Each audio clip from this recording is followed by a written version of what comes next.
আপনারা যারা আসছেন, 1 নাম্বার আল্লাহর ওলি বলেছি সে জানাজার নামাজের ইমামতি করাইতে পারবে। 2 নাম্বার যার জীবনে কোনোদিন তাহাজ্জুদের নামাজ ছুটে নাই সে জানাজার নামাজের ইমামতি করাতে পারবে। যার জিন্দেগিতে কোনোদিন আসরের 4 রাকাত সুন্নত নামাজ ছুটে নাই, যার সুন্নত ছুটে না এর কি কোনোদিন ফরজ ছুটব? সুন্নত ছুটে না, তাও আসরের সুন্নত। এই আসরের সময়টা অনেক দামি সময়। কারণ হইল হাদিসের বর্ণনায় নবীজি বলেন সারা দিন মানুষ কি করলো না করলো, আসর থেকে নিয়ে মাগরিবের আগ পর্যন্ত একদল ফেরেশতা আমলনামা নিয়ে আসমানের দিকে ওঠে। সুবহানাল্লাহ বলেন। ফজর থেকে নিয়ে আসরের আগ মুহূর্ত পর্যন্ত আমরা কি করলাম না করলাম, একদল ফেরেশতা আমলনামা নিয়ে আসমানে ওঠে, আর একদল ফেরেশতা দুনিয়ার জমিনে নামে। এই সময়টার কত দাম! আমি যদি এই সময়টারে তাসবিহর মাধ্যমে কমপক্ষে 1 ঘন্টা আসরের আগে হোক, আসরের নামাজ পড়ে হোক, মাগরিবের আগ মুহূর্ত পর্যন্ত 1 ঘন্টা আধা ঘন্টা সময় নিয়ে যদি তাসবিহ পড়তে থাকি, কমপক্ষে সারাদিন যদিও আমি না বুঝে অন্যায় করেছি, গুনাহ করেছি, আমার গুনাহ আছে, কিন্তু এই সুবহানাল্লাহ আলহামদুলিল্লাহ আল্লাহর তাসবিহগুলি আদায় করে কেউ যদি আমল করে দিতে পারে, শেষ দিকে তো কমপক্ষে তার আমল নামাটা নিয়ে যখন আসমানের দিকে ফেরেশতা রওনা হবে, কিছু না কিছু আমল হইল তো সাথে যাবে। এটা চিন্তা করা দরকার। আসরে 4 রাকাত সুন্নত যার ছুটে নাই সে জানাজার নামাজের ইমামতি করাতে পারবে। 4 নাম্বার যার জিন্দগিতে কোনোদিন বেগানা মহিলার দিকে তাকাই নাই। কে আসো এমন 4টা গুণওয়ালা মানুষ, আর দেরি করা যাবে না, তাড়াতাড়ি আসেন। আল্লাহর ওলি বলছেন দেরি করবেন না, যদি কেউ তাকেন দেরি করবেন না, তাড়াতাড়ি আসেন, জানাজার নামাজের ইমামতি করায়া দেন। সব মানুষ চুপ হয়ে গেল, কেউ কোনো কথা বলে না। 4 গুণ, এই গুণগুলির কথা যে বলল সহজ না কঠিন? জোরে বলেন। কঠিন। জীবনও ছুটে নাই তাকবীরে উলা, তাহাজ্জুদের নামাজ জিন্দেগিতেও ছুটে নাই, আসরের 4 রাকাতও ছুটে নাই, বেগানা মহিলার দিকে জীবনও তাকাইছে না। কি কঠিন শর্ত! সব মানুষগুলি আশ্চর্য হয়ে গেল। হাজার হাজার উলামায়ে কেরাম ওরা পর্যন্ত পেরেশান হয়ে গেল।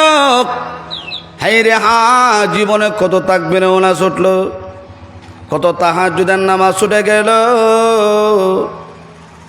আসরের 4 রাকাত সুন্নত নামাজ ছুটে গেল, কত অন্যায় করলাম, কত গুনাহ করলাম। সবাই চুপ হয়ে গেল, কেউ কোনো কথা বলে না। খাদেম আওয়াজ দিয়ে বলি, কে আছো তাড়াতাড়ি আসেন, দেরি করা যাবে না। আল্লাহর ওলি বলেছেন তাড়াতাড়ি জানাজার নামাজ পড়ায়া কবরস্থ করার জন্যে। এমন কেউ কে আছে? থাকলে তাড়াতাড়ি আসেন, আল্লাহ জানাজা না পড়ায়া কবরস্থ করা হবে।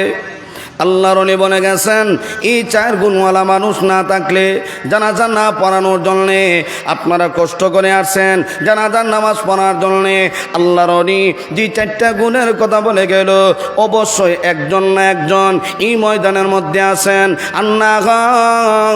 আল্লাহর ওলি এই কথা বলে যাইতেন না, কে আছেন চলে আছেন, জানাজার নামাজের ইমামতি করায়া দেন। কেউ কোনো কথা বলে না, কেউ কোনো আওয়াজ দেয় না।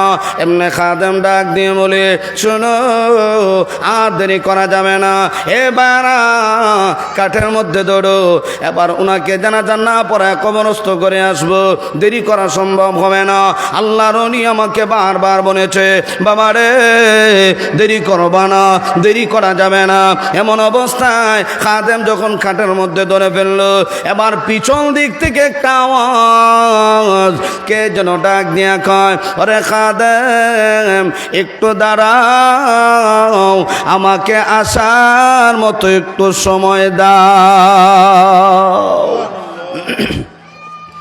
এ খাদেম আমাকে আসার মতো একটু সময় দে, আমি আমার বন্ধুর জানাজার নামাজের ইমামতি করাইয়া দে। এই আওয়াজটা যখন দিল, এবার হাজার হাজার মানুষ মাথা ঘোরাইয়া পিছন দিক থেকে তাকাইলো। এমন কোন আল্লাহওয়ালা, এমন কোন ভাগ্যবান ব্যক্তি যে ব্যক্তিটার ভিতরে 4টা গুণ বিদ্যমান আছে। সবাই আশ্চর্য হয়ে গেল, এমন কোন আল্লাহর ওলি এই 4 গুণে গুণান্বিত,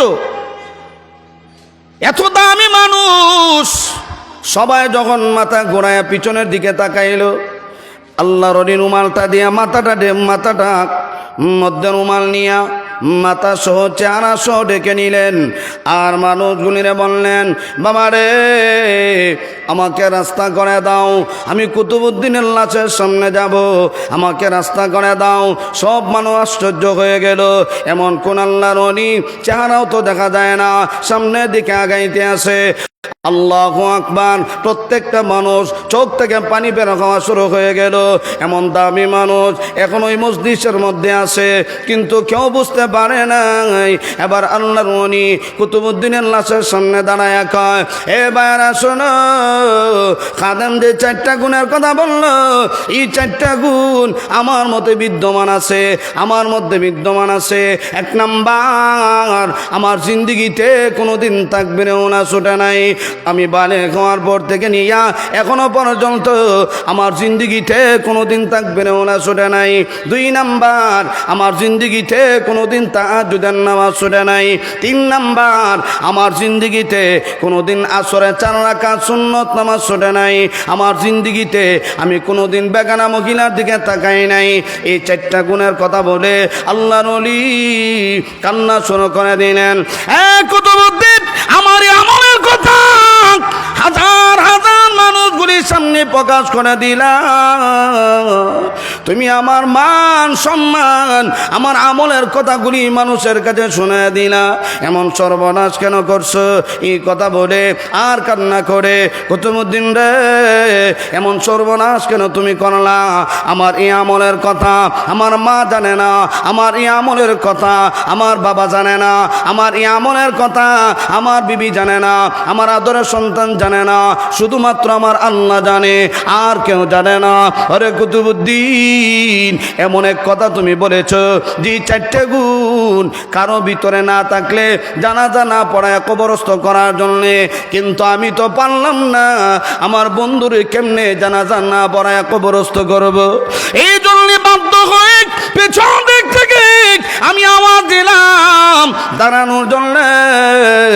এই 4টা গুণ আমার মধ্যে বিদ্যমান আছে। এ ভাই, উনিও তো মানুষ, আমরাও তো মানুষ, এই মানুষটার কত দাম! আল্লাহু আকবার। আল্লাহর ওলি বলে, 1 নাম্বার, আমার জিন্দিগিতে তাকবীরে ওলা ছুটে নাই, তাহাজ্জুদের নামাজ ছুটে নাই। অথচ আমরা তো মানুষ, কয়দিন তাহাজ্জুদ পড়লাম। অনেক মানুষ এমন আছে তাহাজ্জুদের নামাজ কি চিনই না, পড়তো দূরের কথা। তাকবীরে ওলা কতবার ছুটে। এই জন্য আল্লাহর ওলি বলেন, আসরে 4 রাকাত সুন্নত ছুটে নাই। আসরের সময়টা কত দামি, সুন্নত ছুটে নাই। জি বেটার ফরজ ছুটবো কেমনে? আল্লাহর ওলি বলেন, আমার জিন্দিগিতে কোনোদিন কোনো বেগানা মহিলার দিকে তাকাই নাই। অতএব জানাজা পড়াবো আমি, সবাই কাতার বন্দী হয়ে যাও, মন ঘাবড়াইবা না। আমি জানাজার নামাজের ইমামতি করাবো। আমার বন্ধুকে ইমামতি না করাইয়া, জানাজার নামাজ না পড়াই আমি কেমনে বিদায় করব? আমার কলিজার বন্ধু, আমার বন্ধুর প্রতি আমার একটা হক আছে, আমার প্রতি তার একটা হক আছে। অতএব তার হকটা আমি আদায় করে দেই। এই কথা বলে সবাইকে বললেন, কাতার বন্দী হয়ে যাও, আমি জানাজার নামাজের ইমামতি করাবো। এই কথা বলে আল্লাহ অনেক জানাজার নামাজ পড়ায় দিলেন। আর জানা দিলেন, শোনো ওরে খাদেম, জানাজার নামাজ পড়ায় দিলাম, আমার বন্ধুরে তাড়াতাড়ি কবরস্থ করে আসো, দেরি করা সম্ভব হবে না, দেরি করবা না, আমার বন্ধুরে তাড়াতাড়ি কবরস্থ করে আসো। এই আল্লাহর ওলি যিনি জানাজার নামাজের ইমামতি করালেন, উনি সাধারণ মানুষ না, উনি ছিলেন একটা দেশের বাদশা। সুবহানাল্লাহ জোরে বলেন। ইতিহাসের পাতায় এখনো ওনার নামটা স্বর্ণ করে লেখা আছে। একটা দেশ পরিচালনা করে দেশের বাদশা। একটা দেশের বাদশা দেশ পরিচালনা করে, ওই দিকে থাকবে ওলা ছুটে না, দেশ পরিচালনা করে তাহাজ্জুদের নামাজ পড়ে না, দেশ চালায় আসরে 4 রাকাত সুন্নত নামাজ পড়ে না, দেশ পরিচালনা করে বেগানা কোনো মহিলার দিকে তাকায় না। এই আল্লাহর ওলির নাম শামসুদ্দিন আল তামাস রহমাতুল্লাহি আলাইহি। উনি সময়টারে কি পর্যন্ত গুরুত্ব দিল। এ ভাই, এত আমল করার পরেও এর বড় তাদের মনটা দুর্বল। আমি আল্লাহর সামনে কেমনে দাঁড়াবো, কি জবাব দিব? এত আমল করার পরেও এই বান্দাগুলি দুর্বল হয়ে যায়। আর আমরা তো সময় মতো 5 ওয়াক্ত নামাজ পড়তে পারি না। কোনো আবেগ নাই, কোনো কষ্ট নাই, নামাজ ছুটে গেল, কোনো কষ্ট হয় না। যখন নামাজ পড়তে পারলাম না, আসর পড়তে পারলাম না, মাগরিব পড়তে পারলাম না, কোনো আক্ষেপ নাই, কোনো কষ্ট নাই। এই আল্লাহওয়ালাদের সময়ের কাছ থেকে 1 মিনিট অযথা সময় চলে গেলে আফসোস করতো, হাই রে হাই, 1 মিনিট আমার কাছ থেকে চলে গেল। সময়টারে তারা কি পর্যন্ত দামি বানাইছে, আল্লাহ তাদেরকে দামি বানায় দিল। ওরা নিজেও দামি হয়ে গেল, দুনিয়াতেও দামি, পরকালেও দামি। এই জন্য আল্লাহ রাব্বুল আলামিন বলেন, হে বান্দা, শুধু তারা ক্ষতির ভিতরে নাই যারা হলো ইল্লাল্লাযীনা আমানু ওয়া আমিলুস সালিহাত ওয়া তাওয়াসাউ বিল হক ওয়া তাওয়াসাউ বিস সাম। যারা ঈমান আনার পরে আমলটাকে মজবুত করলো, আমল করলো, আল্লাহর বিধান মানে, নামাজ ছাড়ে না, রোজা ছাড়ে না, আল্লাহর বিধানগুলি লঙ্ঘন করে না, আমি আল্লাহ ওদেরকে দুনিয়াতেও দামি বানায় দিব। এই বান্দাগুলি আমি আল্লাহর দুনিয়াতে বলে নাই, আমি আল্লাহ তাদেরকে বলবো না। এই বান্দাগুলি তো সফল কাম। দুনিয়াতে যার দিলের ভিতরে আল্লাহর ভয় বেঁচে আছে, ওই বান্দাগুলি তো আল্লাহর কাছে দামি। আল্লাহ রাব্বুল আলামিন বলে, ইন্নালিল মুত্তাকিনা মাফাজা হাদাইকা ওয়া আ'নাবা ওয়া কাওয়াইবা আতরাবা ওয়া কা'সান দিহাকা لا يسمعون فيها لغوا ولا كذابا جزاء من ربك عطاء حسابا। আল্লাহ রাব্বুল আলামিন বলেন, ইন্নালিল মুত্তাকিনা মাফাজা। মুত্তাকি যারা, যার দিলের ভিতরে আমি আল্লাহর ভয় আছে, আমি আল্লাহর প্রতি ভালোবাসা আছে, ওই বান্দাগুলি তো সফল কাম। ওই বান্দাগুলি তো আমি আল্লাহর কাছে দামি। কেমন দামি?